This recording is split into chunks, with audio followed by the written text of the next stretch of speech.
26 años. Eso pasó encerrado el hombre, acusado de un crimen que no cometió. 26 años pudriéndose tras esas rejas, hasta que el verdadero asesino se dignó a confesar. Para que a la mañana siguiente, el pobre infeliz que había cargado con esa culpa aparezca muerto. Y yo no dejo de preguntarme, ¿por qué demonios no revisó su bolso antes de salir del hotel? ¿Cómo no te das cuenta de que llevas el arma del crimen ahí adentro? Pobre infeliz. Verás.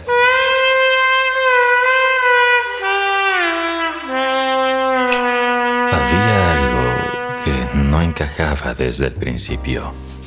Desde que Iván Aksenov dejó su casa en Vladimir.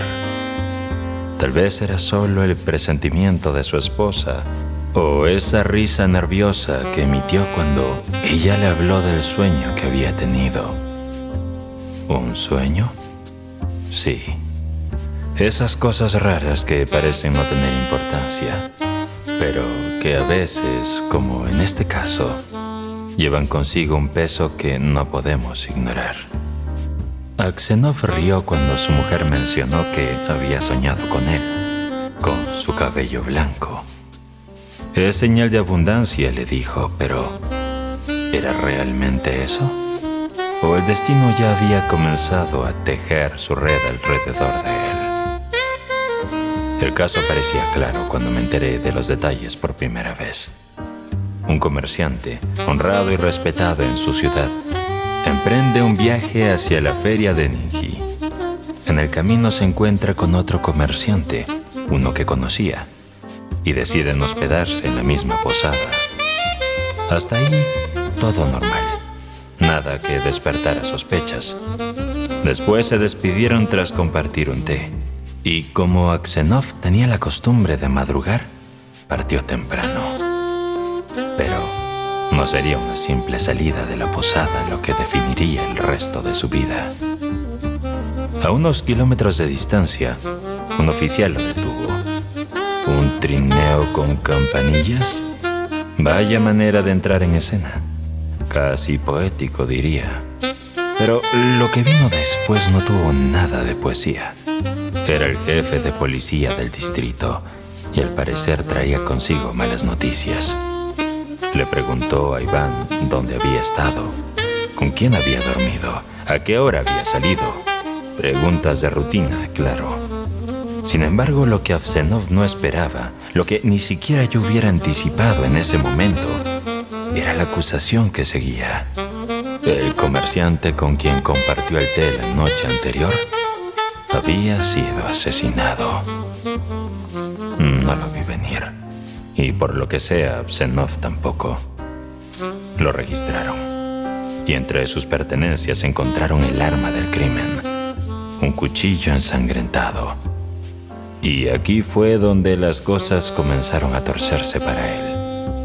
El rostro pálido de Aksenov, su tartamudeo al negar que el cuchillo le perteneciera.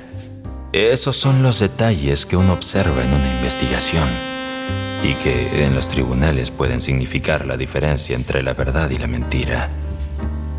Pero, ¿era Aksenov culpable? Algo en su historia me decía que no. Las evidencias, por otro lado, decían lo contrario. El cuchillo era clave, el objeto que cambió el rumbo de la vida de Iván Aksenov. La sangre seca sobre la hoja hablaba de violencia, de un crimen cometido con brutalidad. Cuando el jefe de policía lo mostró, Aksenov palideció. Sus palabras se volvieron torpes y su voz se quebró, lo que solo empeoró su situación. Había algo en su reacción que no podía dejar de lado, algo que me hizo pensar en la delgada línea entre la inocencia y la desesperación. Lo arrojaron al trineo, esposado, y se despidió de su libertad con una última mirada hacia el horizonte. ¿Qué pensaría en ese momento? ¿Sabía ya que su destino estaba sellado? Desde mi experiencia, he aprendido que las verdaderas respuestas están en esos momentos, justo en esos pequeños momentos en los que un hombre sabe que está perdido. Aksenov en su angustia se persignó y lloró. Nadie llora así por algo tan simple como la desesperación. No, había algo más.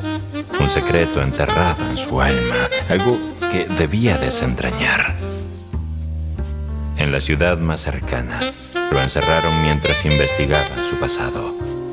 En Vladimir, todos hablaban bien de él. Un buen hombre, decían, trabajador, amante de su familia.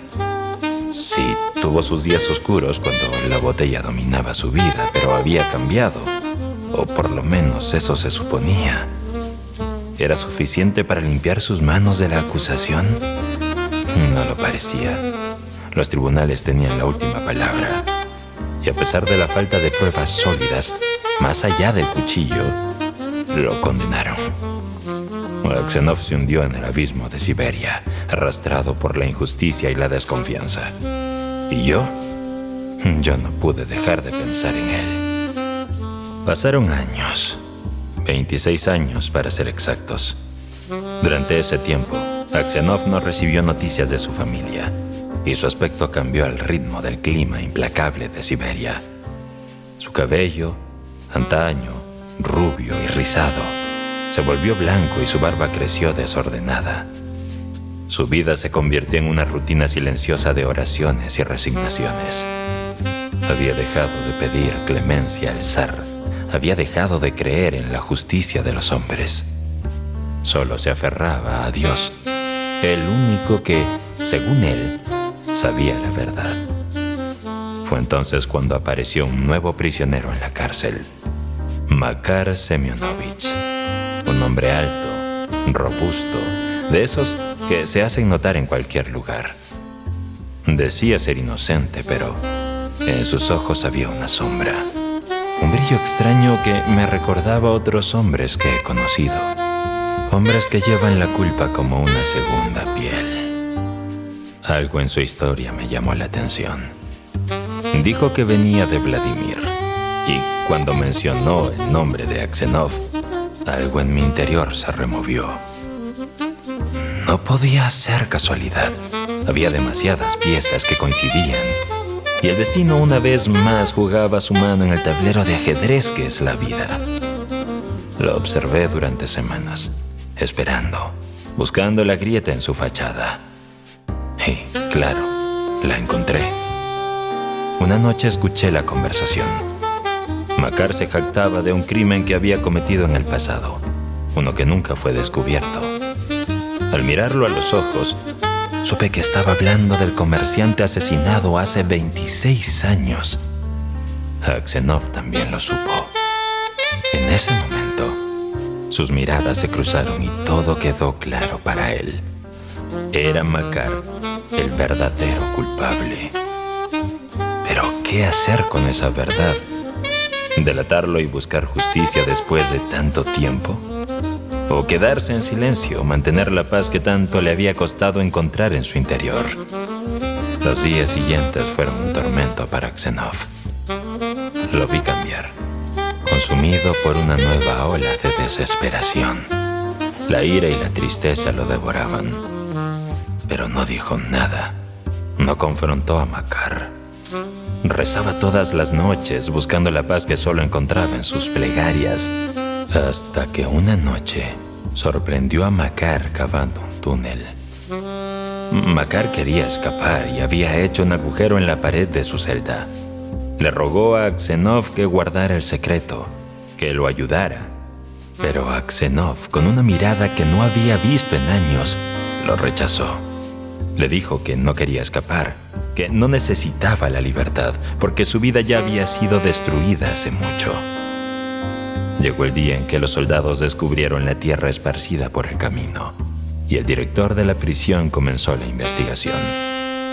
Nadie habló, nadie delató a Makar, hasta que le tocó el turno a Aksenov. Todos sabían que era un hombre justo, un hombre en quien podían confiar. Y ahí estaba, de pie, con las manos temblorosas y el corazón pesado. ¿Qué haría? Esa era la pregunta que todos, yo incluido, esperábamos ver respondida. Aksenov miró a Makar y en ese momento supo lo que tenía que hacer. Yo no puedo decir quién cavó el túnel, dijo con la voz rota. Dios no quiere que lo diga. Vayas palabras. Sus palabras resonaron en la sala como un eco. Nadie entendió por qué lo hizo, por qué protegió a aquel hombre que le había quitado todo. Pero yo lo entendí. Era un acto de redención, una prueba de que había encontrado la paz que tanto buscaba. No importaba lo que el mundo pensara de él. Había elegido el perdón en lugar de la venganza. Y en ese acto había alcanzado una especie de libertad que iba más allá de las paredes de la prisión. Esa misma noche, Makar se acercó a la cama de Aksenov. Lo vi arrodillarse, suplicarle perdón, confesar el crimen que había cometido tantos años atrás. Yo maté al comerciante, dijo entre sollozos, y tú pagaste por ello. Aksenov, con lágrima en los ojos, lo perdonó. Fue un momento que quedará grabado en mi memoria para siempre. La imagen de dos hombres rotos que encontraron la redención en el perdón mutuo. Makar confesó su crimen poco después. Las autoridades ordenaron la liberación de Aksenov. Pero cuando la noticia llegó, era demasiado tarde. Iván Aksenov había muerto, con una paz en su rostro que no había visto en años. Cerré el expediente, sabiendo que ese caso nunca había sido realmente sobre justicia, sino sobre la lucha interna de un hombre por encontrar la verdad en medio de la desesperación. Y ahora, al escribir estas últimas palabras, me doy cuenta de que nunca entendí del todo lo que Aksenov sintió. Pero sí sé una cosa. En algún momento de nuestra vida, todos enfrentamos una lección que nos define para siempre. Y él, en su momento de mayor oscuridad, eligió la luz.